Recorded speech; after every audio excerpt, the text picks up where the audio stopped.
So you're saying there's passive racism from us as well? Yeah. So the first Asian to make it across into the sales team. So almost like structurally, there was that kind of segregation, outspoken racism. I've actually experienced that more in Australia. People are actually seeing the influence they follow. They're like, oh my God, I never knew China was like that.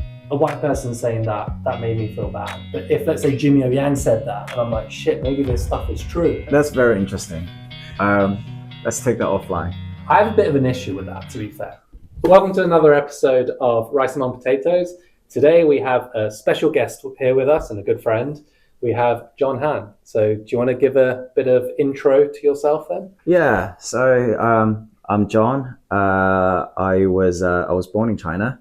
Then I moved to New Zealand when I was 13 years old, and then moved to London 10 years ago. So I've spent roughly a third of my life in China, a third in New Zealand, and then almost a third in the UK. You spent your childhood in China then? Yes. So like primary school, secondary school? Primary school and 2 years of secondary school. Okay. Yeah. Was it quite tough? Because isn't it like the Chinese stereotypical, do you know what, like it's very regimented in school? Is that the case, or is it actually quite chilled? I would not use the word chilled, especially, I thought I had it pretty easy because my parents didn't, get me to do extra stuff outside of school. But, school days is, you start at 7:30 in the morning and you finish around 5:30, and it's usually accompanied by like at least a couple of hours of homework, and that's primary school. Growing up there, it felt normal, and then I moved to New Zealand. I was like, oh, school starts at 9, 9:30. First period it was 9:30, and then you finish at 3. Did you find it like quite easy then? So you suddenly went to New Zealand expecting the same level of work from school, but then you get there and you're like, actually, I'm only here for like half a day, and there's no homework, and classes are a lot easier. Is that the case? Yeah, there's certain elements of like in terms of actual school hours, I think it was a lot easier. I would say the first 6 months to a year was probably really tough because, moving there, everything is taught in English. Studying biology, I remember seeing words, they would learn a new word and they would explain what that word meant in English. And it was like a unzipped file. It's like, okay, new terminology followed by like 6 other terminologies that's used to explain that one. So I remember like really struggling during my first semester there and studying really hard, mainly, both English and the actual subject itself. And then I was like, I can't fail. I can't fail anything. So I ended up passing, not with great marks. But I think that was the first hurdle. So when you went to New Zealand, did you already know a bit of English? Yeah, so English is taught from primary school, and I think it's even more advanced in China nowadays. But yeah, I learned English, I think, from grade 2 or grade 3 in China. My English in China, my academic score in school was not bad. And then moving to New Zealand, like day 1 in school, somebody's like, sup? I was like, what? Take out my dictionary. What is sup? Like, no. So yeah, there's obviously a lot of that's taken time to get used to.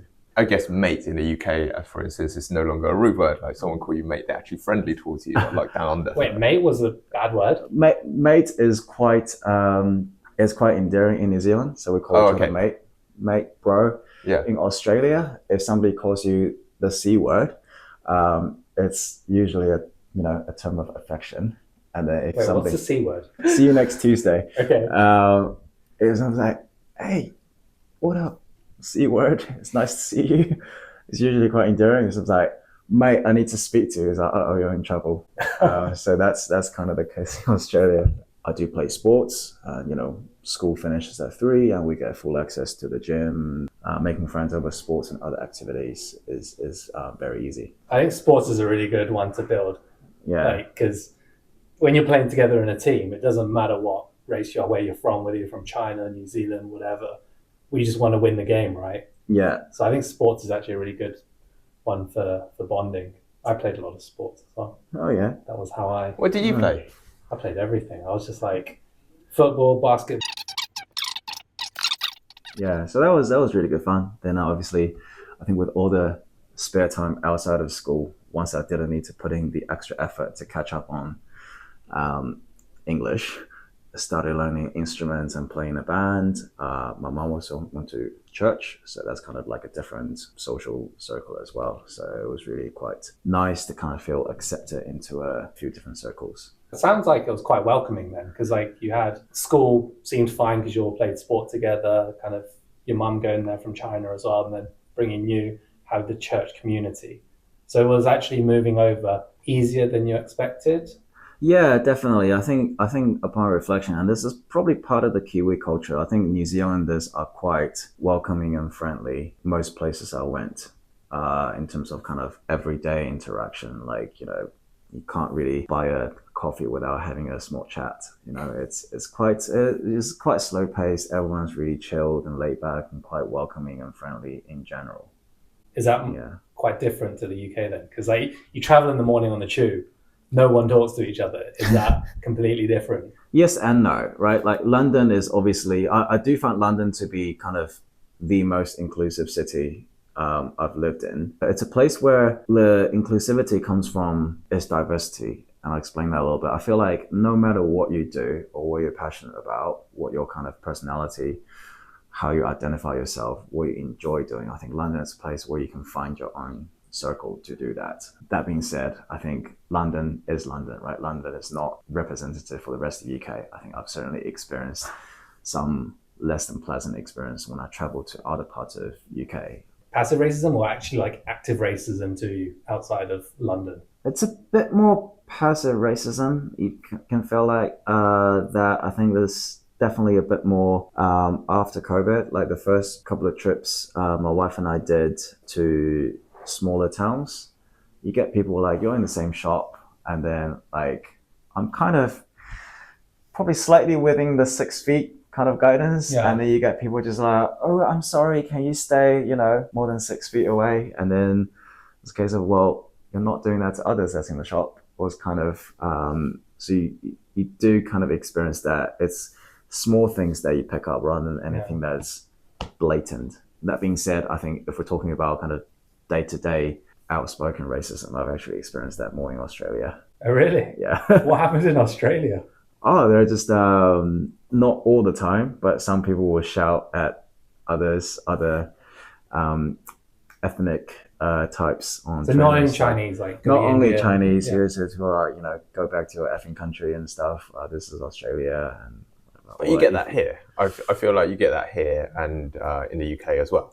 I don't feel like I've really experienced that, but I think London in particular is as a whole, I think is a really inclusive and diverse place. In London, there's so many more different types of people, different walks of life, like LBGT. You've Yeah, got literally anyone like under the sun you'll find in London. But New Zealand's more kind of less diverse, right? you say that. So Auckland has I think 1.5 million people, at least a few years ago. I think we have like at least 10% Asians or Okay. Chinese in Auckland. You get really amazing Chinese food in Auckland. Some suburbs in Sydney, there's literally like 70% Chinese. That's true. Because I know like Sydney has a lot higher Chinese population percentage-wise than London, Yeah. but London is still more diverse, I feel. Yeah. It's quite hard to, I guess, think about why. Well, I know why. A lot of my aunties, uncles, they went to Australia. Yeah. My parents came here, and I'm thinking, why am I here? Australia's so much better. The weather's better. Like, you can go surfing. Oh, God. My experience in New Zealand, your kind of day-to-day interaction with people is really friendly. But I guess on the flip side, my experience working in New Zealand in companies, and I've worked for 2 different companies in New Zealand. My first job out of uni, it was all on one floor, 2 parts of the building that's connected by like a very narrow hallway. So almost like structurally, there was that kind of segregation. So kind of the back office, the data team where I sat in was on one part of the building. You kind of need to walk across 5 meters of like narrow hallway to get to the other side where the upper management, where they sit. So like spatially, there's kind of that segregation. Most of the front office employees were more kind of Kiwi and white. And then a lot of the data, kind of the Wow. data numbers people were, I think we had a pretty high percentage of Asian mix. And then it was quite funny because when I joined, even though it's like a 20-second walk, right, from one side of the building to the other, we only had like 150 employees in the company. People would actually call each other on the phone. I just found that really weird. And I would, if I had something to speak to who I'm working with, Counterpart on the other side. Yeah, I would just actually walk over. And then apparently people found that surprising that I'd do that. So you're the first Asian to make it across into the sales team. Yeah. Yeah. Across the divide. So what is this new species? But also, those account managers, they really enjoyed that. Like we were able to build good relationships. I think it was kind of a both way thing. Maybe the data people, they didn't feel comfortable doing that, or maybe they felt, they needed to call because that's what other people did. I think most people enjoy face-to-face interaction a bit more, but it's probably down to, I think, in some of the Asian upbringing, you're told to kind of respect the norm or like be conservative, follow the rules. I'm being stereotypical, not by race now, but because you said one side is data analytics, the other side is sales, right? Okay, maybe I can't speak for data analytics, but like engineers, not the most outgoing people, not the best people you want to speak to on like... So introverted, right? Yeah, introverted, maybe socially awkward sometimes. All the time. All the time. So some engineers are great after a couple of drinks, but yeah. Well, I'm an engineer, I'm great all the time. So, but do you think it's like partly just, you're that type of person to do that job? And hence why, they might keep themselves to themselves? That's a very good question. I think individuals may be more driven by your personality, your upbringing, your cultures, and how you operate. But there's also a bit of like a herd effect. People with Asian upbringings tend to just kind of, if that's what everyone is doing, it's likely to do the same. I find, actually, someone that we work with, I'm going to say the name, but I'm going to cut it out. Yeah. Okay, yeah. I find her like so approachable. Yes. And like so easy to talk to. She feels like a mother to me. She's the very kind of typical, the Asian auntie vibe. Yeah. Yeah. But then you get other people. She's similar, but I wouldn't get that feeling. And is it because like I would see someone like, and I would more relate to her because I see her like a mother figure. And if I look at someone like, she reminds me of my like primary school teacher, who obviously I'm not as close with. So you're saying there's passive racism from us as well? Yeah, because I don't know, I just feel like I connect better with. This is interesting, isn't it? I think we need to think about it. So, John, that's very interesting. Let's take that offline. There's an American sitcom where they got to Kim's Convenient. Fresh off the boat. Fresh off the boat. Yeah, I mean they're not even Chinese, but they talk with a little bit of Chinese accent. I think they're both Korean. I don't know. So it's quite stereotypical. It got associated with like, I think the fresh off the boat impression gets applied to Chinese accents a lot more. And you kind of watch talk shows of Jimmy O Yang and Ronnie Chang. They do a lot of self-sabotage in a funny way, but when they do that, kind of the folk Chinese accent comes out. I have a bit of an issue with that, to be fair. Humor is humor, but if a lot of your humor is self-sabotaging, what does that tell the audience? It tells you that, do you know what? I don't see myself as, something positive. I've got a lot to sabotage. It can be quite negative in terms of the connotation or the message you're getting across. And if there's a lot of that, and let's say another culture sees that, they would tend to believe it. So actually, Jimmy O Yang has done a lot for the Asian community, being kind of like really popular Asian celebrity. Well, you think about his role on Silicon Valley, right? That's everything on stereotypical, like a folk Chinese who's good at coding and who just does things that's very folk, right? It's funny. The Hangover. The Hangover, that crazy guy, Small Willie. But it's just like, So It's all that's a negative. funny movie. It's all negative, right? So Yeah. so if we create comedy as a Chinese or Asian for the Western community, I don't think we should be emphasizing on the self-sabotaging. I think we should actually play on the positives. Like, do you know what? I am better at maths than you. But I do think in the kind of modern social media days, there's a lot of positive thing that comes out of it. Because I think Western media, for example, has always portrayed China as Communist. yeah, No communist, free will. no free will. Like they show the kind of less developed part of China. I think in recent years, you get a lot more of influencers, especially in the last like 24 months, or last 12 months, because China gave the visa-free entry to a lot of countries. Sadly, you cannot include it. But you get a lot of people that's gone to China, and then through TikTok, Instagram, like people actually seeing the influence they follow, they're like, oh my God, I never knew China was like that. Yeah. So I think there's quite a powerful tool. We talked about awareness a number of times today, right? I think people can only relate to what they're told, right? What they see, what they read, right? I think in the modern days, just so many more means for people to actually gain understanding of a different culture. I went to Shenzhen like a couple of years ago. Near there, we have a family home there. That's where my grandparents are from. I remember when I was like really young, I used to hate going there because I need to squat on the toilet. Everything's dirty. I don't know what food I'm eating. But then like I went with my sister and my wife just a year back, and oh my God, it is so different. Like the roads, super smooth, like huge service stations everywhere.